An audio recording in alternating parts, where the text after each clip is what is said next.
Well, in the interim here, I think my teaching assignment has changed. So I changed the course that I'm putting this in. But, you know, I didn't want to spend a lot of time or really actually, let me back up here. Cricket, what nursing class is this? Well, it's now 266. Okay. Now 266. It was 265. So is it a graduate course? It's a graduate course. So, one of the things, like I said, my students are generally not playing. You know, they're very technologically phobic, and they don't want to do anything like golf that they can't see a reason for. You know, they want something that is actually they can apply. So one of the assignments that we've used in this course for the last few years is a case study. And in the case study, they take a patient that they had in clinic, and they write out the history. They have to attach the chart notes. So it's a dry run. It's a patient they actually saw. They attach the chart note. They type out the history, the physical exam, their diagnosis, and then their plan.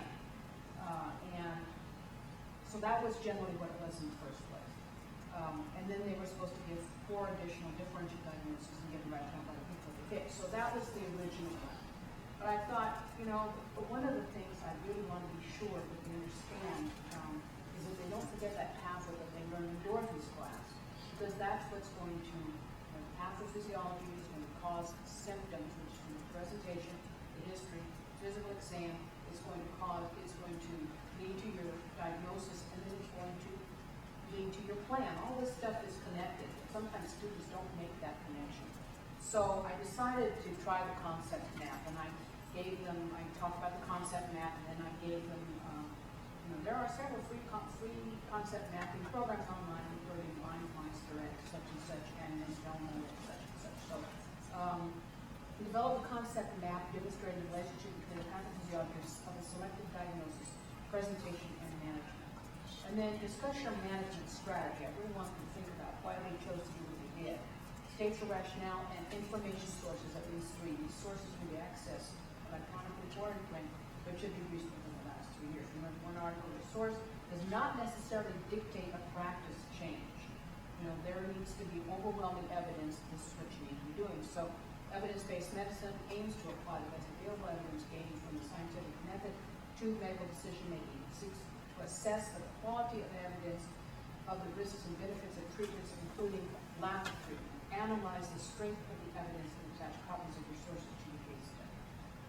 So that was pretty much, so then the grading criteria and reflects those things. So, you know, I'd welcome any kind of feedback on that plan. I mean, I wanted it to be something they could see the clinical applicability of, so I don't have to listen to them why. I just was listening to a webinar today for art librarians for using mind mapping for art historians and artists. And it was fabulous. It was Creative Commons, all posted on the ESILI webpage. But it was basically they had to use the who, what, where, when, why method, just use butcher paper and markers to mind map their research topic. And they got into, like for example, futurism, you know, who, so what artists, where, you know, Italy, blah, blah, blah. And that they had to turn it in. And so the woman's made 100 photographs of all of their mind maps, and they were extremely detailed, and it helped them use primary material, use reference sources, all the stuff that they would have blown off because they couldn't have answered any of these questions. So it's really interesting. And then of course, since artists sort of like to be nurses are sort of visual, it helped them with that aspect of their learning brain. So I thought it was really interesting. And so the professor, she's incorporated this into her research style, and now that she's off at another university, she's teaching that way with the mind map. And Credo, C-R-E-D-O, is a new mind mapping free that she's using that it's like mind maps crazily. But I like the fact that she just used paper and pen. Right. She didn't have to use an online. But this woman was citing all the scholarly, like I was talking to Bang, and I said, oh, I didn't know this went back to the 70s.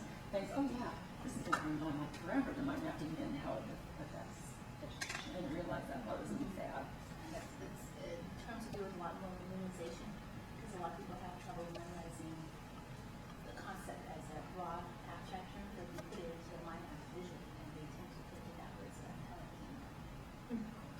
Yeah, that mnemonic, you know, that I wrote that down, to diagnose the, whatever you, the nurse So thing the is. subjective, Yeah. objective, assessment plan. Yeah. Sort of like ours, too, no? Yeah, really. The same thing. So, yeah, and they don't have to use Meister or anything like that. I mean, I don't think probably most of them will. I think that's just gonna be too much. I don't care if they go out with a crayon, Yeah. you know, as long as I can see the things. In this presentation, the woman said a lot of students would take a photograph and include it in their paper. Turn it in so the professor could see. I thought it was interesting, so it's part of the grade. I think it'll be sort of interesting because we're gonna do, you know, I teach the first class and they already do concept, they do some concept mapping in it already. And so it'll be sort of interesting when we look at the first students who come into nursing doing a concept map. And very similar because it's patho, clinical manifestations, and nursing interventions. She's looking at it from a treatment perspective, but I'm going to be really interested in comparing the first semester and the graduate students because in some ways they're similar in their level of knowledge at that moment in time in regard to the topics they're covering. So, Does nursing use portfolios? Well, only in, the clinical nurse specialist in our program. Yes. Portfolio. They have online and everything's archived. They're just using portfolio. Is that Blackboard based e-portfolio? Blackboard does have portfolios. We're looking at some different vendors for different ones. So that's coming soon. If we have it all in Blackboard, but it is, Tilton Consultants looking at different providers. Jane, what do you have to add?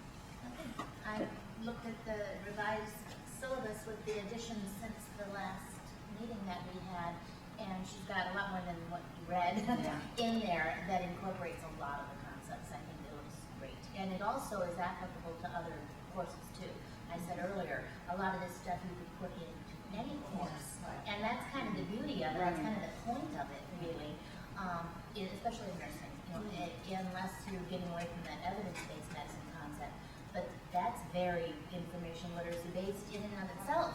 So evaluating sources of information and being able to critically look at, is this what I need for this purpose?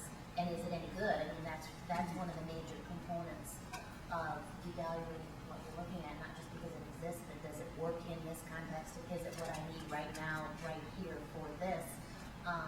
So any evidence-based medicine program or course or like the Research Academy inherently lends itself to this kind of thing.